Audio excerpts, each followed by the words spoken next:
हाल तिरंगा गोरिया हो फार के जा झार के फेरू अइहा तवार के जा झार के मार तोर बहन के रखे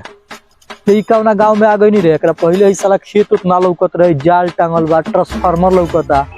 भुला गई निका रे अरे रे भाई कर तोर बहन तो मर गई रे इगो तो मोखा लौकत है कैसे पूछत नहीं कोई बता दी तो चल जाए भुला तो गइल बोल नहीं बानी मैंने पूछ लेता नहीं इहो तो बुझाता मोबाइल में कुछ करत का दुआसा चाल करते नहीं बाबू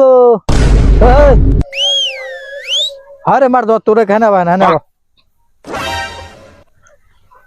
बाबू हम तो रामलोटन जी के घरे जाए के रहल रामलोटन जी ओ बोले तो मंगरुआ का पापा हाँ हाँ मंगरुआ का पापा हमारा साढ़ू भाई ओ यानी तारा ससुर के बेटा के बहनो हाँ हाँ मर्दवा वो है हमारा साढ़ू भाई क्या कह जाए बताओ ना रास्ता बताओ ना यार ओके डोंट वरी हम रास्ता बताते हैं आपको यहाँ से सीधे जाइएगा हाँ आगे एक मोड़ पड़ेगा अच्छा मोड़ वहाँ से घूम जाए तुम जानते हो कि हम जानते हैं बताओ बताओ पहले बात सुनो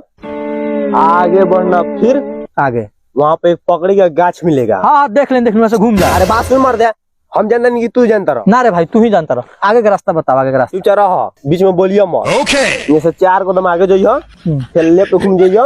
फिर राइट घूम जाइयो फिर लेफ्ट फिर राइट आगे जा पूछ लियो रास्ता बतावे खातिर धन्यवाद तहरा ऐसा लड़का फिर हमरा आगे रास्ता में नत भेटाओ इतना बढ़िया लड़का अब रास्ता बतैलो है तो तनी कुछ तारा को हम दक्षिणा उछिना दे दी रास्ता बता तारा मुड़ी के ऊपर से चल गई रास्ता बता लाड़ खेला तारे बैठ के वही बेर से बेचैन बारे जाहो सार रामलोटन जी ऐसना कुआर के खाइल गांव में घर बनैले बारे खाली ऊँखे लौकत एगो पूछबो कहीं तो सर्वेसन बतैले ऊपरे से चल गई अच्छा चल तनी रास्ता में केहू मिली तो पूछ ले तो लौकता चलो तनी देखा तनी एक आदमी तो बा इनके से पूछ लेता नहीं बबुआ रामलोटन जी घर जाए ये घर बा सारा बा को गाँव घूमला के बाद तो घर भेटल है चल तनी सारी तैयार हुई है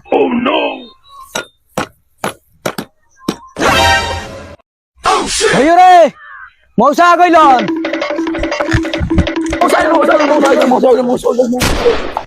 चोरा बहन करा के सरहुआ के बेटा बड़ सरकार सरवा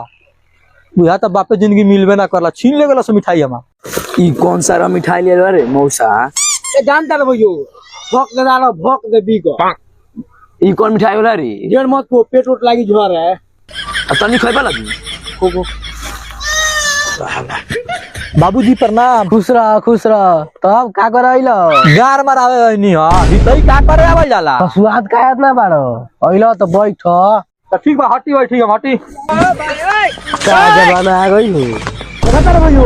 मौसा के दोगला ई सलाम तो ही का कइलो दादा के हटा लो कुर्सी पे अपने बैठ गई बा साला दोगला बारी कौन दोगला बा ना राम राम साड़ू भाई कब नहीं हो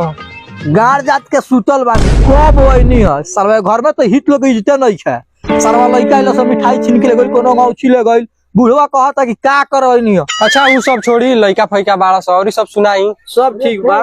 आपन सुनाई ठीक है बा बाबू मौसा खिला पिला तो भे तो करे के काम धाम ना होई ना बाबू हम पूरा फुर्सत में रही 5-7 दिन रहम तब नु जाए आराम से पिए लगी ना साड़ू भाई ठीक बा रही कुछ खा पी ली दूर से आइल बनी अच्छा ठीक बात जब इतना हल्ला करे मैंने तो कुछ मंगाई खाइए लेता नहीं फूटल उठा पहला वो रह सर भाई हम खाली खाने खाने मंगा दी पानी रह दी सरल खाना लिया वा सरल खाना रह सर भाई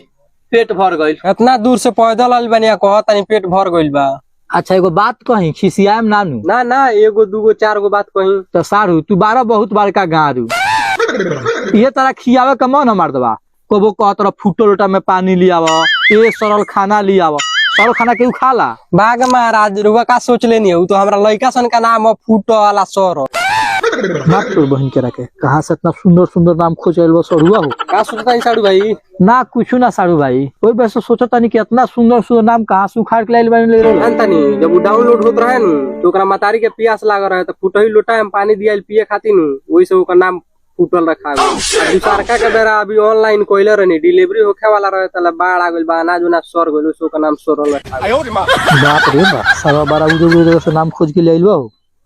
ना साहब भाई ठीक बा ए राम लोटन गाड़ जात के लाड़ बतियावत बाड़ो जाए किलो मीट लिया लइके खा लिया सब अपनियो खा लिया ई तो खा लिया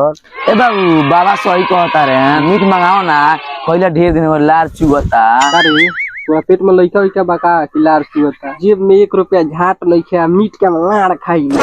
तब पैसा नहीं के मौसा तू पैसा ना मीट के लिए आई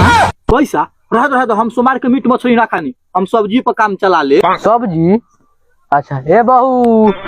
जी पापा जी प्रणाम जीजा जी। अरे बाप रे बाप असली खाना तो अंदर बा। बाग जीजा जी का मुझे सन के संग बैठल बनी अंदर आई ना। हम तो ही बेर से खोजते रहनी हो ओहो चलो ना। ए बाबू मौसा उसको माइक संग अंदर तू यहाँ ना नचता रह चलो अंदर। तू काम कर जाके लुका के देख तो का करता रसो। काहो सारीन बड़ा गोरा गइल बारू। टाइम टाइम से खियावेला खाना। सरवा माइक संग कथि करते मौसा सरवा अब बहुत चिकनाइयो गइल बारू। टाइम टाइम पर करेला सेवा।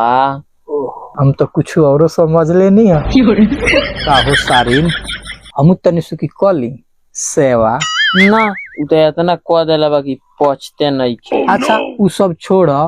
काहो भुला गइलू का फोनो नो नहीं कर। नानू जीजा जी याद तो अइबे कर लेकिन का करी पादना के बेटा हमरा के मोबाइल ये ना देला। मोबाइल ना दिलस ना नॉट पर टेंशन हम तारा खातिर एगो गिफ्ट ले आइल बानी।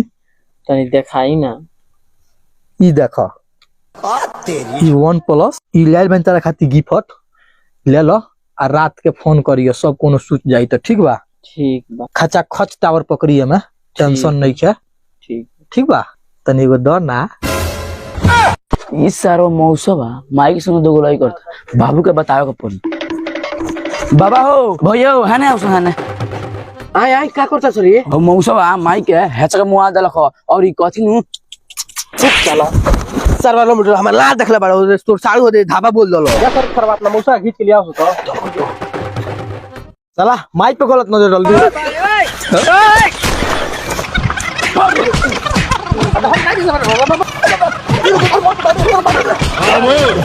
जैसे बेसी और कुछ कहले लगे त पादन के बेटा पियाइए हम लाड़ से पिए बुचा खेबू लेकिन हम सारे का मारे हट पादन के बेटा हट नहीं पिया ना।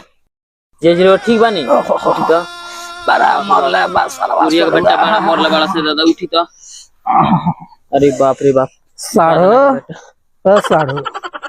बड़ा ढेर का नाम धरत नहीं रह दी मार दे में दुनिया से चल जाए दुनिया से। अरे बड़का थुथुर भेड़ना पिटाइल तो महन चोद मार दे दुनिया से कहत रुक साले हम तारा के दुनिया से भेज सारा बा साढ़ू बाकी गाड़ी बा